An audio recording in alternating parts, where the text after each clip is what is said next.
So some interesting news for the New York Knicks dropped this morning as they are one of the potential suitors for Malik Beasley in free agency.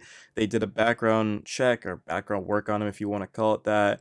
And of course, he was cleared from the whole gambling situation. In terms of the final roster spot, me personally, I like the Knicks to use it on a defensive minded wing like Ben Simmons, who can also play make a little bit.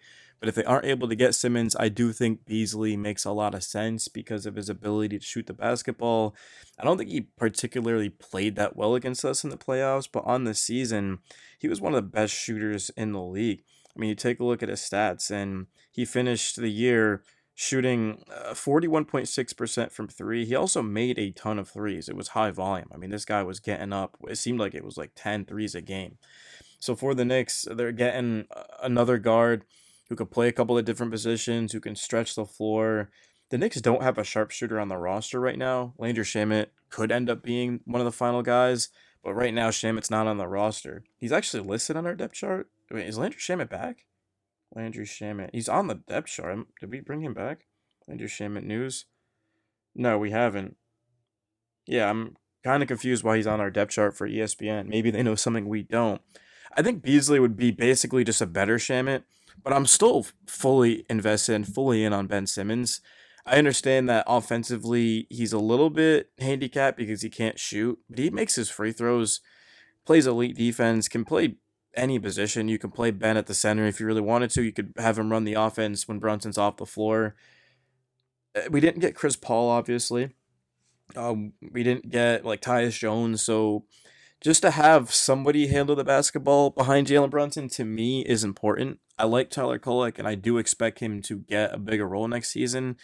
But I don't know if Kolek is ready to run the second unit every single night. Defensively, he is a liability, and he's not like the most athletic, fastest guy in the world.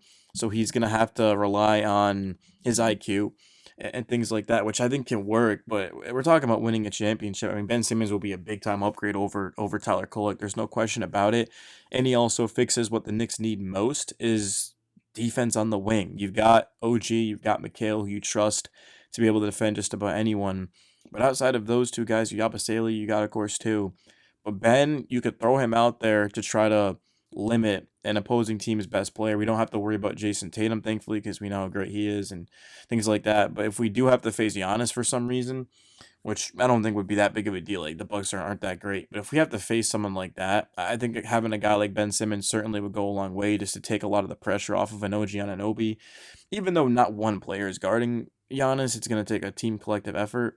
But I like the thought of on the bench being able to go to Mitch and being able to go to Ben Simmons, or maybe it's even Josh Hart, who we know also is a pretty solid defender. I mean, Hart's not guarding like a Pascal Siakam. We've seen how that worked out when OG got hurt. But it's just having versatility, specifically guys who can switch everything, who can defend, because the Knicks aren't going to win a championship with their offense. If that were true, they would have won a championship last season because the Knicks had a good offense. They had Brunson, they had Cat, but it's the defense is why they lost to the Pacers. I mean, Indiana was getting whatever they wanted. They were putting Brunson and putting Cat into pick and roll, and the Knicks were switching, and they made some adjustments, but to that point, it was just kind of too late. Like the damage had been done, and there never really was much of a chance, honestly, for the Knicks, just given how bad the defense was. But now with Mike Brown and his new staff, the Knicks are hoping that things are going to be better. But I do have legit concerns about really the ceiling of the Knicks, just given that they have two horrific defenders, bottom five at their position. Like Cat might be the worst defensive center in basketball, and then Jalen Brunson, we know he's not great as well, just because of his size and things like that. But Brunson, he does give that effort. I mean, there's only so much he can do. He's 6'2". Like nobody really expects him to be like an elite defender. But this video is about Malik Beasley. Beasley, I do think that he's got that confidence to where there's no shot he's afraid to take. I do think he'd be good for the second unit. He'd be a big time upgrade. I mean, it's not often your 15th and final roster spot goes to Malik Beasley. I mean, obviously he wouldn't be the 15th guy. I mean, he'd be in the top 10 easily. He'd be in the second unit, but he's also someone who the Knicks could comfortably start if needed. And there's just a lack of shooting on the roster. I mean, the Knicks have shooters like, of course, Brunson and Cat. I talked bad about their defense, but offensively, they're as good as it gets. Like, you can't get any better offensively than those guys. but there's not just somebody who could spot up and just stretch the floor. And one thing about the Knicks is when they played the Pistons is that they couldn't double because you can't leave Malik Beasley open. And even though he did struggle, it just seemed like every time he touched it, it was gonna go in. And he just doesn't care. I mean, he'll shoot anything. It doesn't matter how much space he has. If there isn't even space, if there's a contest, Beasley just he would be like Boyan Bogdanovic, but like better. I would like that as well. And we saw how Boyan was what did for us as well. I mean, he ended up getting hurt, but he was big time, man. I mean, there was nights where he would give the Knicks 20 points and do it in 15, 20 minutes. Yeah, I'm definitely excited about the potential of Malik Beasley. I don't think I'd put him ahead of Ben Simmons. And in terms of Landry Shamet, he's just a better Shamet, to be honest with you. I don't know how Beasley's defense is. For some reason, my thoughts are telling me he's a good defender, not like elite. I do think he's honestly a 3-and-D wing versus just like a spot up shooter. So that would definitely be good for the Knicks.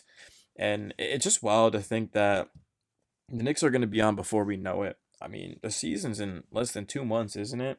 I did see that the Knicks have a Christmas Day game against the Cavs. I hate how we get the noon game. It's just it's so like, what's the word I'm looking for? What's the word when it's inconvenient? Yeah, it's just inconvenient how the Knicks always get the first game. I wish we got a night game. How cool would that be?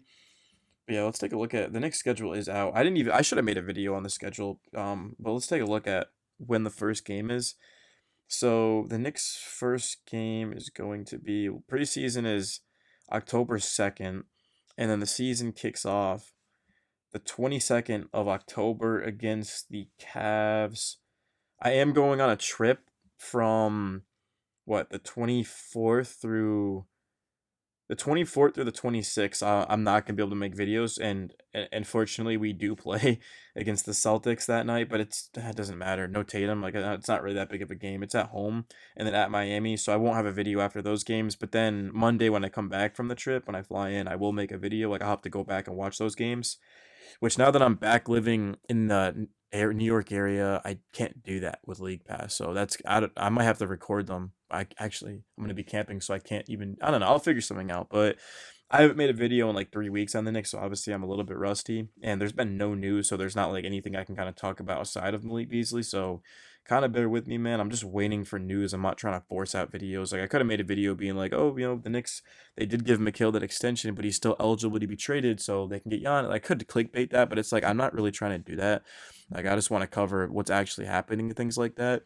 So yeah, I think I'll wrap it up here. Let me know your guys' thoughts in the video. I'm actually about to go pick up one of my friends. So yeah, hopefully you guys have a good weekend. Stay safe out there, man. And yeah, I'll keep you guys updated with who we end up bringing in for the final roster spot. Right now, it's between Ben Simmons, Malik Beasley, and Landry Shamet. I wouldn't complain about any one of them. I think they'd all be good additions. But for me, it's Simmons, Beasley, and then Shamet. That's what I would do. I mean, Beasley is a better player than Ben Simmons, but I don't think we need what Beasley provides more than Ben Simmons. Like I don't think people understand having a 6'10" defensive minded wing who can play make, like how big that would be for the Knicks. That'd be massive. That's exactly what we need is more and more defense next to Cat and next to Brunson.